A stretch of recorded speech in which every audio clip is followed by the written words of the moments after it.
I had a real big chunk of my self-trust, self-confidence, self-esteem still in my shadow, and having to like run $1 million project and then be responsible for 30 people at the end of it, and the operations of like 87 hours a week of this business that now generates like millions of dollars in revenue, like right off the bat. Like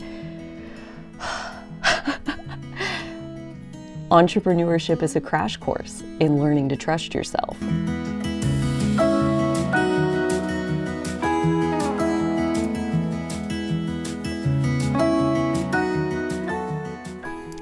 Hello friends, it's Carly and welcome to another video.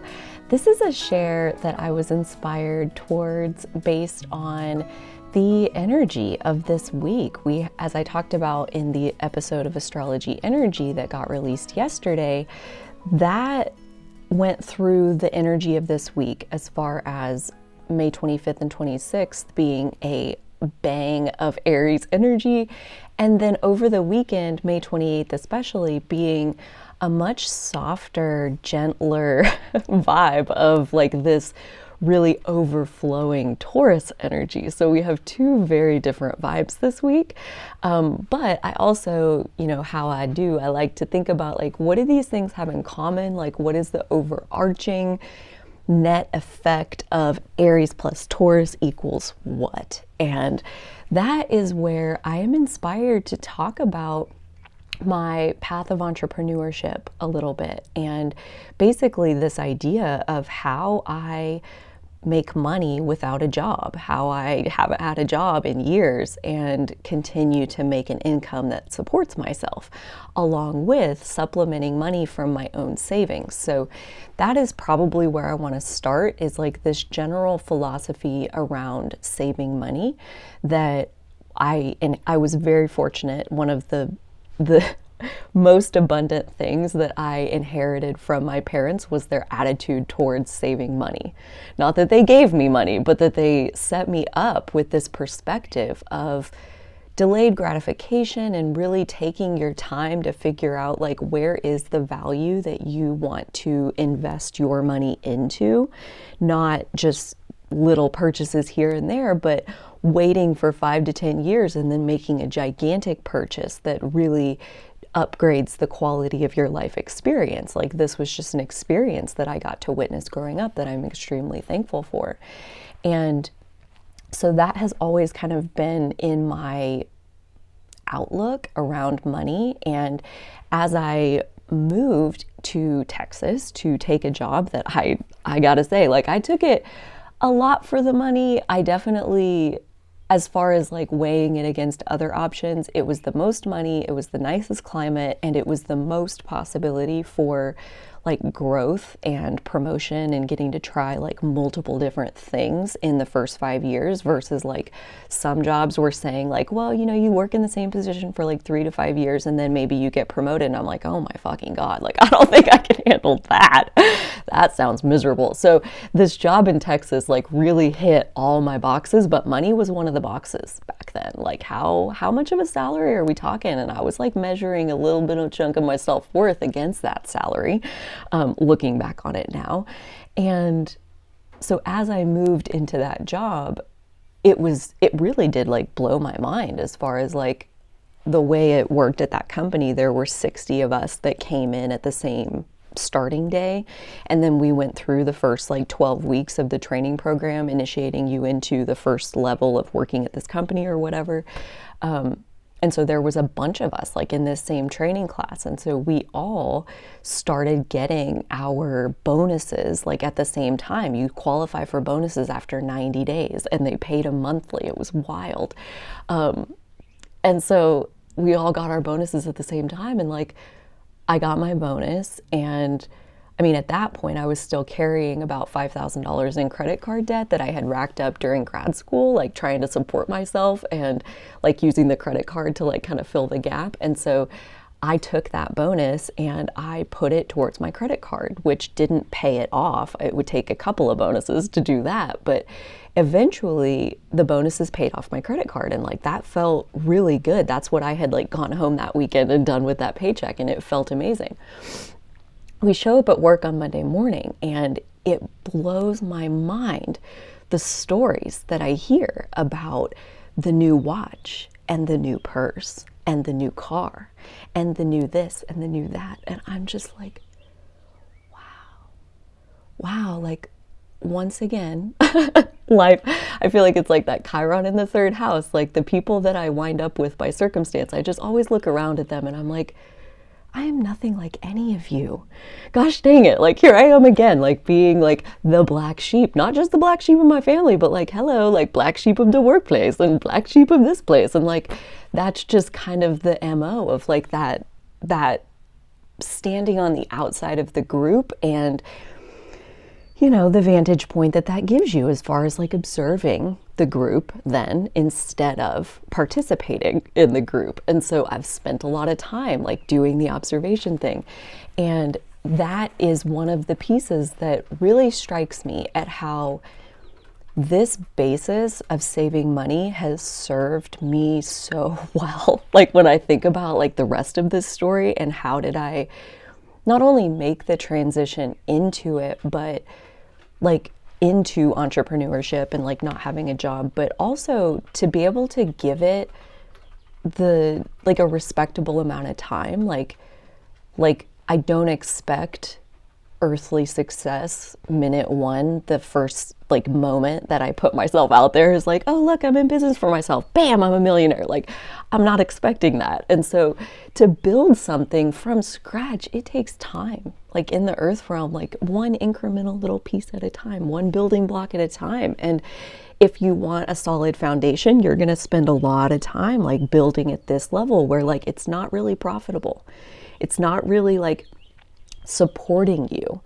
And so how much time can you give it to grow beyond the foundation level into something that like will build and will create revenue, not to support not only you, but like your entire team at that point, like all these different people who are activated around whatever vision it is that you have.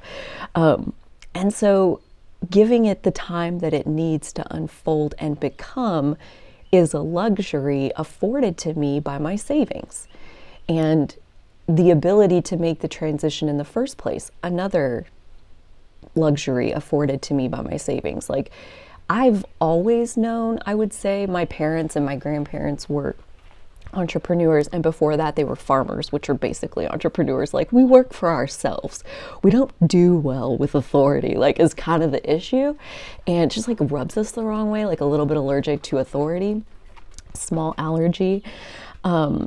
And so we have a tradition of working for ourselves, and that tends to just go better. And I would say for me personally, even beyond like not having a boss, specifically the vision came to be oriented as like, I am seeking creative freedom. I have these ideas and these feelings inside of myself. And in the job that I had in Texas for 5.5 years, I was fortunate to be afforded like this much leeway creatively, and to be given that much in the cookie cutter environment that it was like an honor. And that was not lost on me. Neither was the fact that this was like 18 sizes too small for me to like be comfortable in this outfit. Like this is not enough. I need this much creative space, like call it infinite creative space, to go in any direction at any time that I feel like, oh, my heart is calling me this way. Creative freedom was my dream more than anything else. Like I want to feel inspired and see it through to fruition. I need this outlet in my life, and to take ideas to a boss who would shut them down. Like you're so inspired and you're so on fire with like, oh my gosh, like we could make it better this way, or we could try this. And, you know, we are seeing this mistake over and over and over again. So let's create this training program to like teach them how to do what it is, because obviously we wouldn't be having this mistake repeatedly we wouldn't be having this mistake repetitively if they understood how to do the process in the first place. No, we don't have time. We don't have time for that. You don't have time to prevent them from taking up our time by making the same mistake over and over and over and over and over. So I have to deliver the same message to every single individual. Why don't we have time for me to deliver the message like all at once? Like, it just is like you fundamentally disagree with these decisions, and yet you're in this situation where they have the power and you don't. And when you are the employee, you work for somebody else, that is the way it is.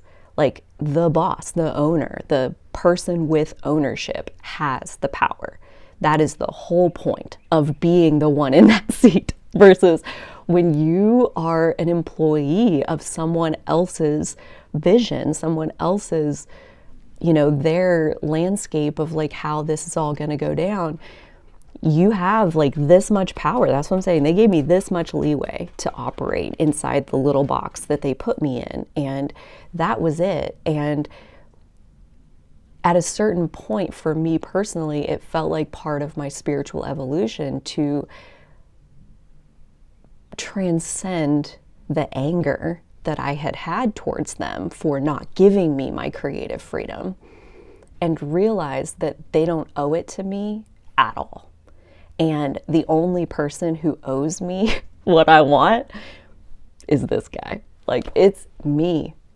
I'm the one that needs to provide for my own needs. And if I need creative freedom, then I need to create a life for myself that offers me that. And that is what I've built. And it's been, it was December of 2016 when I left the software company. So that's like 5.5 years ago. It'll be 6 in December. And in that time, I was able to proactively leave my job and basically open up this space in my life where I was just going to raise my vibration. This was my literal plan. I was going to raise my vibration as much as I possibly could and watch what unfolded. And in the background of this, I should mention that I had this like intuitive knowing / calling / like just understanding that my business was ready for me. It's ready for me. And it's like, okay, what is it? No, you don't need to know about that, but it's ready for you. So like, get on out there where it can find you, and it will. And I was like, okay. So, dude, take that with a grain of salt, right? Like, I definitely was like building up my faith muscles through this experience as well. That's why I say like this path of entrepreneurship has been very much like interconnected with my path of spirituality and like building up this trust in myself. So one, I trusted my intuition that said your business is ready. I can't tell you what it is yet. You don't really need to know, but it's ready. So like make yourself available basically.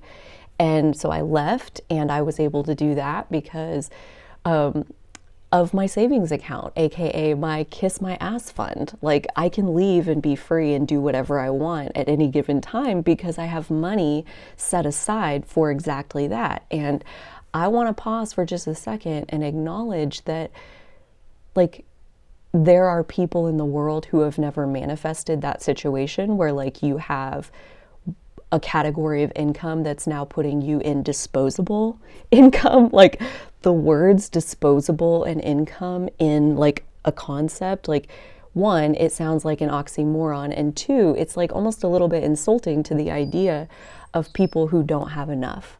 So like, I want to just pause and feel into everybody's experience is different and everybody's path is different. And for me, so much of my spiritual path came from this experience of manifesting disposable income and still being miserable.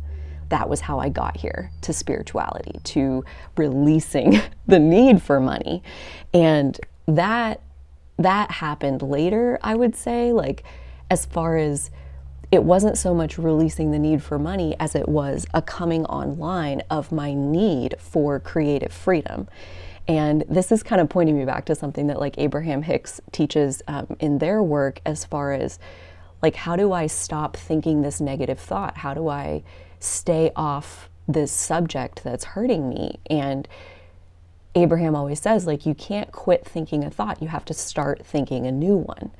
And that was very much what happened here. It wasn't so much that I was like, I need to release my materialism. It was, I found what mattered on an even deeper level than this materialistic thing that, okay, I've manifested enough of it to show myself that like, I have more than enough. I have more than I care to spend, and I'm still not happy. Like, I spent all of it that I can think to spend and it didn't buy me happiness. Like, you know, hypothesis tested, it doesn't work.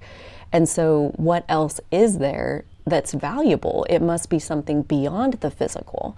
And it was that question, it was that realization and that opening into a whole new level of existing called my spiritual path. And that is such a blessing that they are for me so tied together. And so it does feel very purposeful to mention that. So as I left, my plan was to live on my savings for about a year, give or take, and see what happened, see what unfolded, to basically like raise my vibration and say yes to what came as a reflection of that. And so there was lots of travel. There were multiple vacations to other halfway around the world, like far off places that I'd never been before. This was all also unfolding during my Saturn return, and I am in the editing phase. It's taking me a second you'll see it has my old hair when we get there, when we get to the video. But the Saturn return story time that like is an in-depth look at the entire transformation of my entire life that unfolded during the Saturn return. My Saturn's in Sagittarius. That's why I think it had a lot of these Sagittarius themes of like travel and freedom and finding what I believe and all of that. And so after about 5 months of being intentionally out of work and allowing this space in my reality, I was actually in the final stages of setting up my enrollment in a Costa Rica program for teaching English as a second language.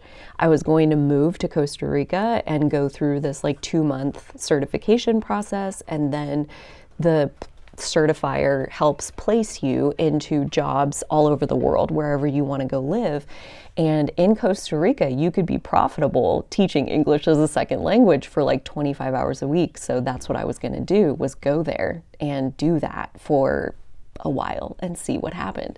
So this was like April of 2017, and it was at the very end of April when my cousin called me and wanted me to be his partner in opening a grocery store. Neither of us have any grocery experience or background, but he has this vision of this like old-fashioned meat department, meat counter, and then like a whole grocery to fill out the rest of the space, a bakery, deli, I mean, on and on. So he has this like paragraph of a vision and wants me to be the managing partner, the creating partner, as far as like he has the money situated and in place, like the funding is there, and he needs somebody to actually do it. I am coming full circle. I had the exact same offer from a different person this week, like just a couple days ago. Like they have the funding in place, they had the idea for the project in like a teeny little form, and they're looking for somebody to hand it over to just like do it, to just have, you know, have their way with this goal and make it happen, turn it into something physical. So yeah, that seems to be a thing that I really enjoy, number one. I really enjoy the creative element of starting from scratch and like building a puzzle where there is no front of the box. There's no picture of what it is that you're trying to create. You're just winging it. That's like, oh, my fave, my total fave. My literal favorite thing to do is to create something that I've never done before, and to see like how organically like myself just like fills in these pieces. So that is truly what's fun. So projects really suit me. That's something that I figured out at the software company. I was very fortunate to be able to go through a PMP training program, a project management professional certificate. That's like the leading industry certificate that you can get in project management. And my company paid for it. And that was like the final manifestation, well, not even the final manifestation of abundance that job really did give me. Like, I'm not knocking jobs. They have a lot of value that they can give you. And then when they've run their course, when you got what you came to get, it's time to go, you know? So that was very much what happened. But one of the things that I took with me when I left was my PMP, right? Like, I got trained, I got certified, and that belongs to me. And so I took that PMP and I opened a grocery store with it that I owned. And then I kind of took those same skills and transitioned into consulting, grocery consulting. So that's where the bulk of my money comes from these days. And so I want to be totally transparent, as I talk a lot about sharing your spiritual gifts and like wanting to empower people to use their voice and share their gifts. And I have in the works coming up here in a couple of months, in July of 2022, starting like a group coaching program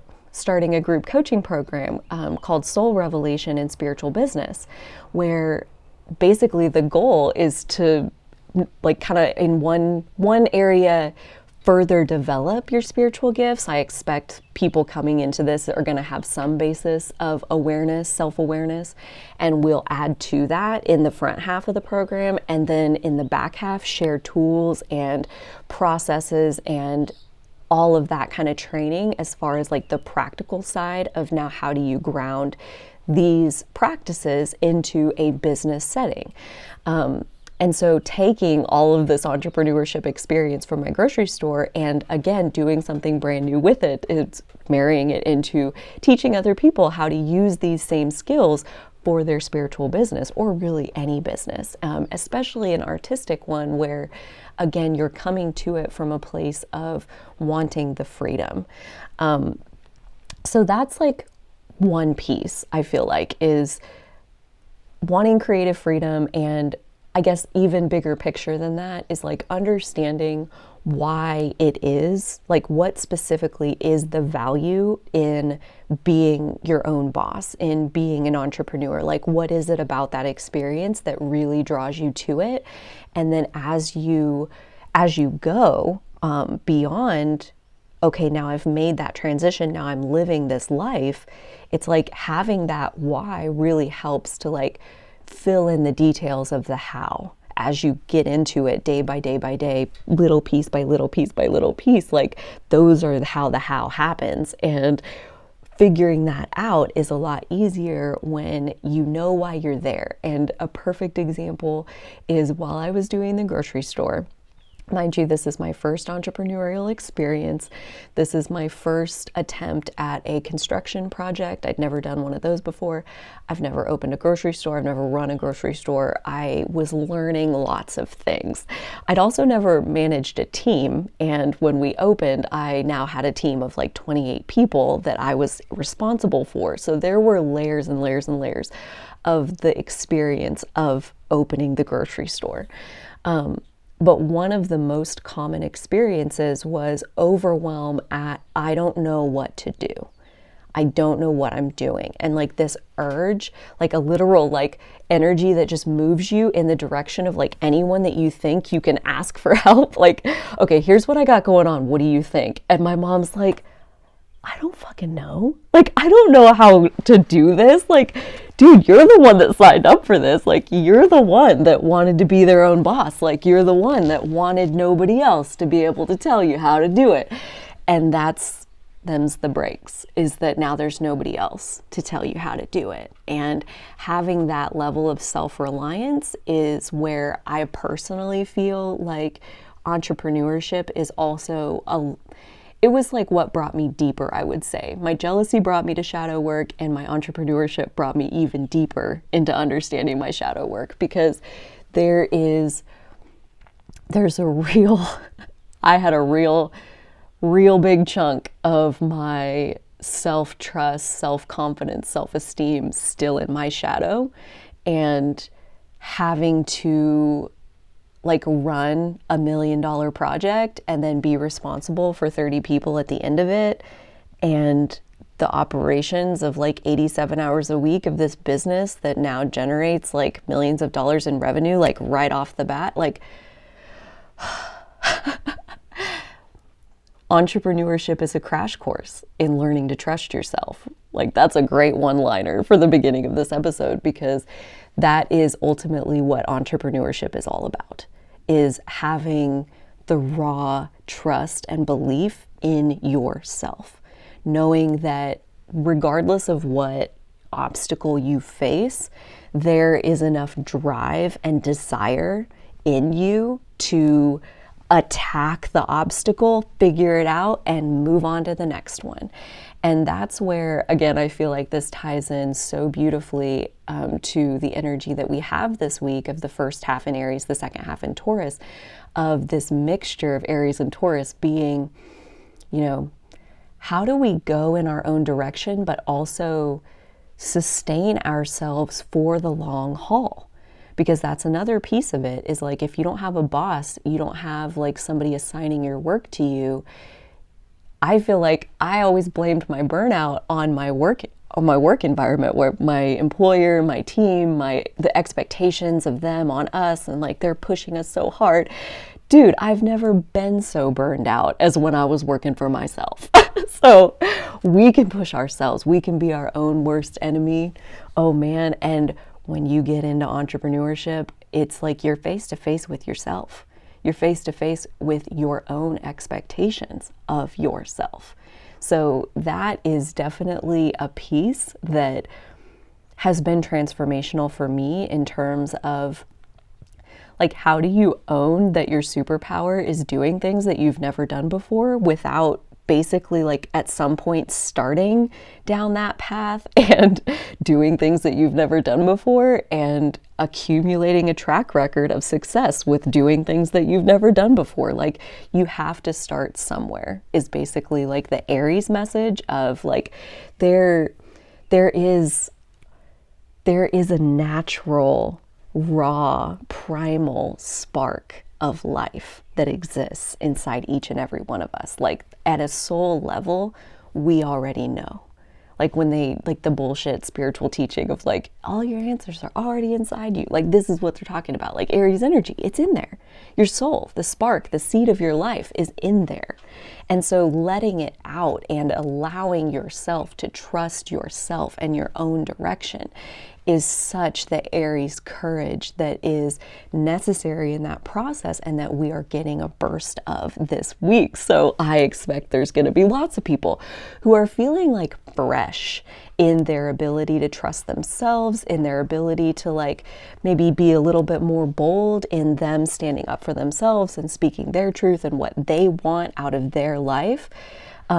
Aries a lot is about like claiming what's rightfully ours, and that feels like what we're doing. And in my experience, as we step into this role that we really want, like this is what we're after, we become our own boss, we have power and autonomy, it brings up shadows like, wait, but I only trust myself 80% of the time. And the other 20%, when I don't trust myself, like, and I normally would reach out for somebody to reassure me there's nobody there, what do I do then?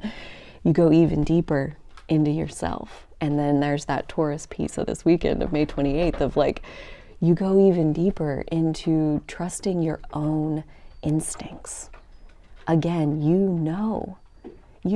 And when you calm yourself, when you settle the dust of your own vibration and you allow peace to come back into your being, you know what's right for you. And if you're leading a project, by extension, the project, if you're responsible, if you're wearing that title or that position of this is your show, this is your vision, and you're the one, the buck stops with you, you're responsible, your Taurus instincts can point you towards the right answer at any given time. Like in that moment, it almost becomes synonymous with like what is best for me in this moment and what is best for this project or this creation that I am birthing. Taurus is a very nurturing sign. Like think about it, it's the middle of spring where like all of the things are coming up and they're shooting up through the ground and like raining on them and sunshine and heat and all the things that they need to grow, giving them all of those things and watching them flourish as a result. Like that's that Taurus energy. And so when we bring all of that same nourishment to whatever Aries spark of life we are being shown, Aries energy a lot of times can be reflected to us in the face of opposition. And when you step into a place of entrepreneurship and not having a job, the only opposition that's left is you. Like you just are in a boat where the only person who can sink us is me. And that's a humbling place to be because you realize, wow, like you still hit all these obstacles and they're basically the same ones that you've always hit. And now we're having a soul-searching moment where all the stories I've ever told about clearly these coworkers are freaking crazy, my boss is losing it, like all of it was just one big giant reflection of me this whole time. And that's, like I said, it's a humbling place to be. It's a powerful reckoning of claiming your own shadow, claiming that like we are our greatest asset and our greatest liability. So I feel like when you get into entrepreneurship or you want to piece together an income without having a steady job, you're stepping into a place where self-confidence is required. And if you don't have it, you will be given the opportunity to build it. And it is delivered wrapped in a package called self-doubt. And self-doubt is uber productive, way productive if you can let it lead you deeper down your Taurus rabbit hole of trusting your own instincts and settling into your inner calm and allowing your ability to nourish yourself, allowing that nourishing ability to spill over into whatever it is that you're creating at any given time, and to deepen into your embodiment of your own trust for your own judgment. Like that is really the antidote. Gosh, if you watch my channel, you know I don't know the difference between these words. I know they're different. It's hard. Yeah. So this is turned into a rambling mess, as most of my videos do. But this is such a beautiful example of how I piece together my income, because basically, like last year, for example, I probably got paid by, when you factor in like each individual client, like person that saw me, plus like any of the contracts that I was on, like bigger projects, I probably had income from roughly like 70 to 80 sources last year. and myself. So like I still have savings that I am using to supplement my income. And that is maybe where I want to close this, as far as like this exercise of how much money do you need?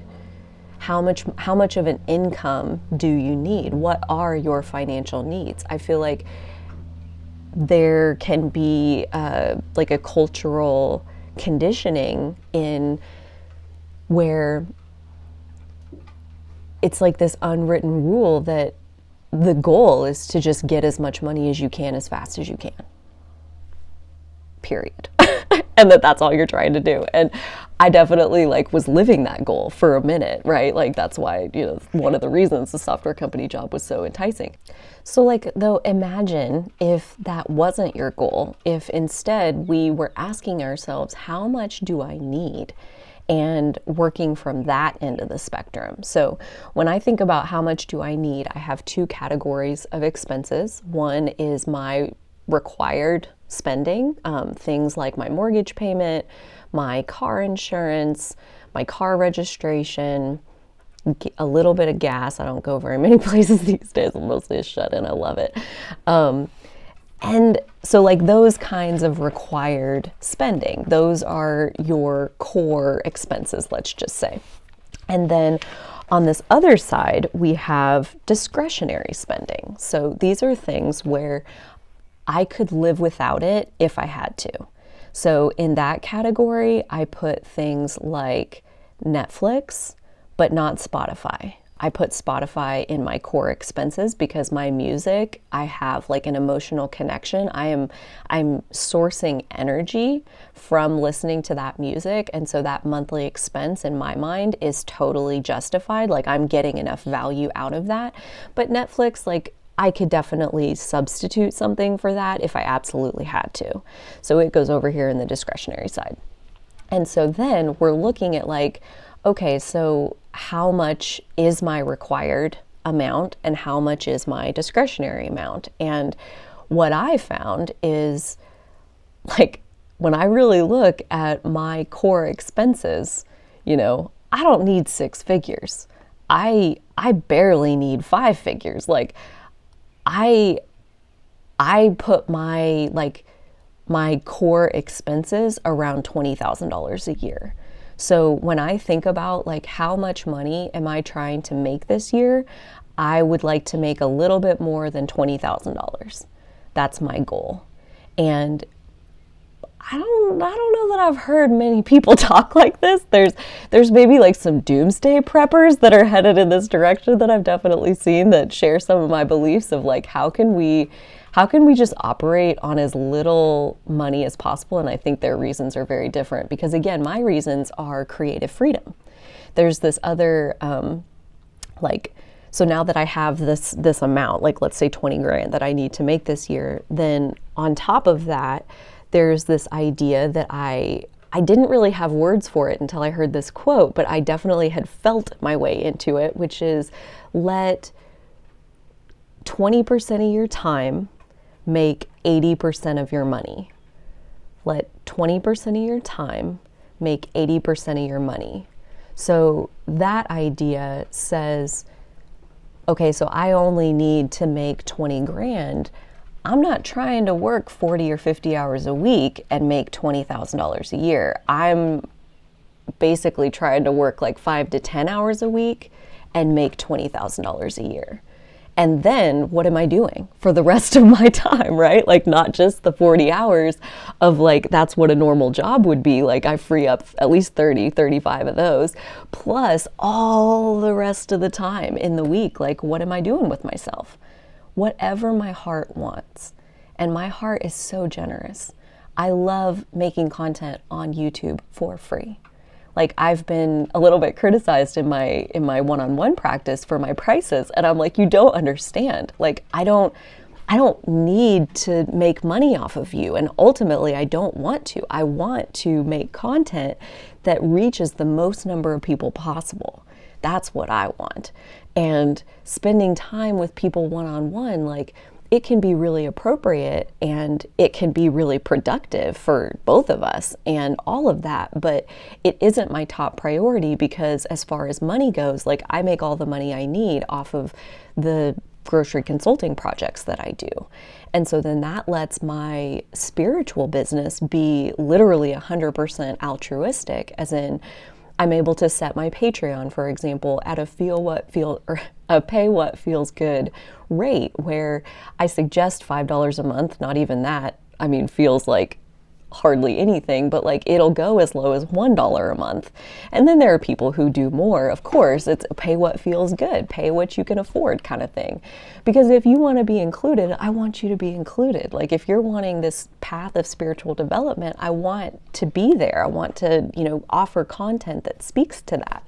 So it's really important as we think about piecing together an income without a job that we come at it from a lot of different angles to figure out like what technical skills do I have where I could be working for 10 hours a week and making all the money that I need to make for the entire year? Like, what technical skills am I investing inside of myself that fall into that category? And there are lots of them, right? Like, I happen to fall ass backwards into grocery business, rural grocery especially, and now I'm making money as a consultant. Like, I didn't plan that. I just like went with the flow. I said yes to whatever life brought to me. And that path of saying yes to whatever life brings to me, it's like 5 months into being jobless, my cousin invites me into Cecil K's, and almost immediately, like, that invitation into Cecil K's yielded other invitations into lots of other things, speaking opportunities, so many speaking opportunities, all of the consulting that has come afterwards, all of the different relationships that I met, that I did other webinars, like I connected with someone through the grocery store and then offered a webinar on self-publishing, which is also one of my hobbies. Like, there are all of these different ways where, and that actually led to some income. So like, just going into groceries and like opening this grocery store, it gave me this skill set that is continuing to, like I said, just a couple days ago, somebody contacts me and says, I have the funding in place, I have this project that needs accomplished, and we think it'd be perfect for your skill set. Are you available? And I said, yes, I just finished my other project like today, so thank you, yes, I'm available. Like, you know, it just keeps kind of pulling itself together, and the threads, they weave themselves together in perfect timing. And that's another of the pieces. I know I said I was going to leave you with that how much money do you need thing, which is a great exercise, no doubt about it. But like, that's an even deeper level of shadow work that I've fallen into as I've gotten into the grocery consulting versus just opening the grocery store, because even though I didn't get paid while I was opening the grocery store for like the 10 months where I was building it, once it opened and I was running it, we were able to generate a paycheck for me. So there was like a regular source of income there. And then stepping away from the grocery store, stepping away from the regular paycheck, was like the last time that I had that a couple years ago. So having this situation where, like, these last few months of having my 12-month contract, like doing the project that I was doing, like having it come to an end, and knowing in my mind that it's all on me. Like, I'm going back to a situation where I'm basically unemployed with no active contract. And then as it happens, like, it overlapped just a baby bit, like where my final invoice is getting paid like at the first part of June from my last project, and my contract starts with my new project June 1st. So like, literally they came just like right there together. So it can work out if there is that like ability to trust, and like I said, like, let it unfold. Like, there is an ability to let go of the reins a little bit and say, like, I can feel that it's time, I can feel that it's ready, but I don't have the details. And depending on your unique wiring and your unique astrology, like, maybe you are more the type who's going to have your own ideas, or maybe you have karma where it's not really even just about you getting the skills or building the store or being an entrepreneur. It's about healing this relationship karma, and your business partner is going to be the perfect person to help you do that. So maybe that's even like the main thing. You just never know what all is going to be included when you get on this river of like basically your own entrepreneurship, or sharing your skills and your talents with the world, and being your own advocate, piecing together your own revenue for your skills, knowing that you are valuable and that you have value to trade in the world, and that you can support yourself by offering your value. That knowledge of like, you are your own solid foundation, it can be really challenging and uncomfortable to build, but to have, I mean, there's nothing quite like it. So if this is something that sounds enticing to you, again, I will draw you back to, I am putting together a group coaching program that is going to meet every other Sunday beginning July 17th of 2022, and we will meet every other Sunday through December 18th. So it's 12 Sundays over, roughly 6 months, and this group will go through modules each Sunday. Each Sunday will have its own topic, and that'll be available on the website before you sign up to see kind of what all is included in these modules. But like I said, we're going to focus at the early stages on soul revelation and further clarifying and deepening and broadening and unraveling our self-awareness and who are we, why are we here, what do we want, what's valuable to us, what's our why. Get really excited and into that. Chances are most of you who are coming to this already have a good big chunk of that, and I would say that that's probably a good starting point for coming into this space where you bring that and we can refine it in this group together. And I love the group setting, especially where not only are we getting to touch base every other week, but it is a whole group of us who are pointed in this direction of offering our spiritual gifts in a more deliberate way. And my goal with the latter half of the program is to share tools, like literal processes of, okay, great, I have this idea. Now, how do I ground it into reality? How do I actually make it real? And that is something where I have an earth thing happening in my chart, and making it real is something that I just can't sleep at night if I don't make it real. So I have some practice, and basically I want to share this knowledge. The price point is not written in stone just yet, and I do plan to offer needs-based tuition, so really regardless of the price, if this sounds like something that you'd be interested in. For now, I'm going to point you to sign up for the newsletter that comes out from Owning Authenticity every Monday. We'll for sure have the process to join us in that newsletter. If you're subscribed to the YouTube channel, I'll also be mentioning it in videos as we get closer. I have some intro videos for the course planned, the group, just to kind of give you an essence of what you can expect. This is yet another thing to put on the pile of things that I've never done before, and really am excited to try. And I feel like at this point I have met enough people who I see that they are ready to, they are having this broadening awareness, this growing fire of, I have something, I have a mission, I have something that I really want to do, and then connecting and making the leap into, okay, here, I can support myself in the world in this way, in this open, creative fashion, and piece together different things that can help create a solid foundation for myself. So that group, the 12 Sundays that we'll spend together, I want to not only get you more familiar with yourself, but also give you real practical steps to ground that into reality. So by the end of the 12 weeks, not to mention you have lifetime access. If you attend the group, then you'll have access to the group afterwards, the recordings. So these tools can help to actually build it in reality and make it real. So as you can see, I'm very excited about this group starting in July. I personally really feel like I thrive in an entrepreneurship setting, and I know that I meet so many other creative individual people who are built to go with their own flow.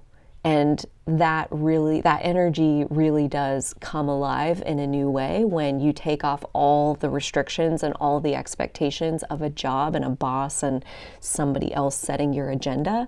So yeah, I want to help more people find their way into that lifestyle if that's what they are feeling called towards. So keep an eye out for that. That group is coming soon, and no doubt I will be talking more about entrepreneurship and spirituality and how the two intersect and collide and drag you deeper down the rabbit hole on both sides. Yeah, so thank you so much for hanging out with me during this video. Always great to have you and connect with you. Until next time, I hope you take such good care of yourselves, and so will I.